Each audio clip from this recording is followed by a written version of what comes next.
We're on the prowl. Hey guys, welcome to On the Prowl. I'm Eric Levinson, Associate Editor for Sports, and I'm alongside Kevin Whitaker.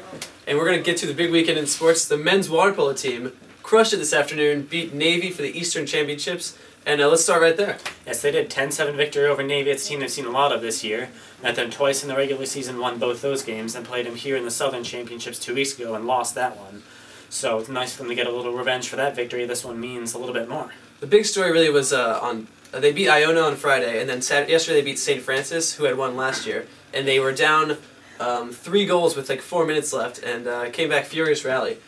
Drew Hoffenberg was a freshman attack, and he scored 3 goals against St. Francis, and then 4 today against Navy, and he won player of the tournament, and he's been really a great player for the offense.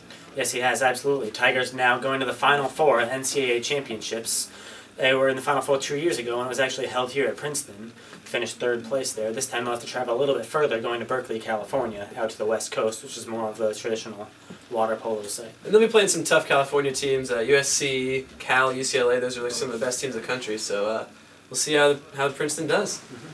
In other news, the football team fell once again. They're now 1-9, finished their second straight season at 1-9.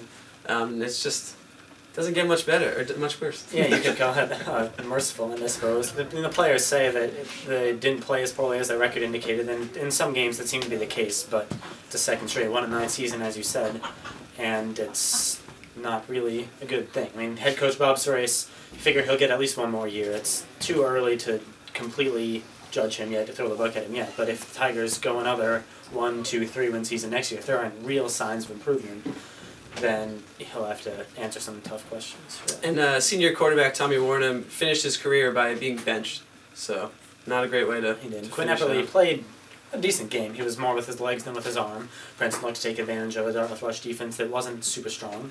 Epperly ran for 2 touchdowns, but yeah, I mean that they need to find a passing game because they have the running game pretty much down with Chuck DeBillio. You can read about him on Wednesday. We'll have a feature by our own Cheyenne Rakit, one of our football writers. Oh yeah. And then we're going to talk about the basketball team, and we brought our special correspondent today, Luke Cohen, our women's basketball beat writer. Lukey, take us through. Yeah, so the women's basketball team had a pretty strong victory this weekend over Villanova, which got some votes in the most recent NCAA poll. They ended up winning 56-41, and I think going into this game, none of us were really expecting a blowout, but that's really what the Tigers gave us. They had a pretty tight first half, went to the locker rooms leading 20-17. Shot just 8 of 28 from the floor in the first half. The Villanova defense was strong, but the Tigers really blew a lot of opportunities. Devonna Allgood, the senior center, really kept them in it in that half. She scored 18 points total, had a pretty strong game. And then in the second half, the Tigers just opened with an 11-2 run. Junior forward Naveen Rashid really came out strong in that half. And really powered the Tigers through to a much stronger win than I think any of us anticipated. And Luke, what do you see as the strengths of the basketball team right now? Right, well, they are doing a much better job this year with their full court press. They've been forcing a lot of turnovers, which has been taking a lot of opportunities away from their opponents. They're a much quicker team, a much more aggressive team. At times the game was a little too fast-paced for the Tigers to really focus on creating good chances for themselves, but towards the end they slowed it down to the right pace. They forced Villanova to run down the shot clock even when they managed to keep possession of the ball. So on the defensive end, I'd say whether it's pressing full court or around the perimeter defense, it's been much stronger for the Tigers this year. And last year they won the Ivy League. Maybe their sights set a little higher this year. A little higher this year, especially with such a strong Division I team in Villanova. They've got Maris coming in on Monday, who got even more votes than Villanova in the most recent poll. So if the Tigers can pull off another convincing victory, then I'd say their sights will definitely be set much higher for the postseason. You can see the program really is improving, and they really have their sights set high. Coach Banghart said after the game, I was talking to her, that they went up 3 points at halftime against the Big East team. Normally an Ivy League team would be thrilled to do that. She went in and sort of lit into the team. We're much better than this. We need to score more than we have on offense. But it sort of shows not content with leading by 3 points against a not good, but a not bad Big East team. And they were better than that. They showed that in the second half.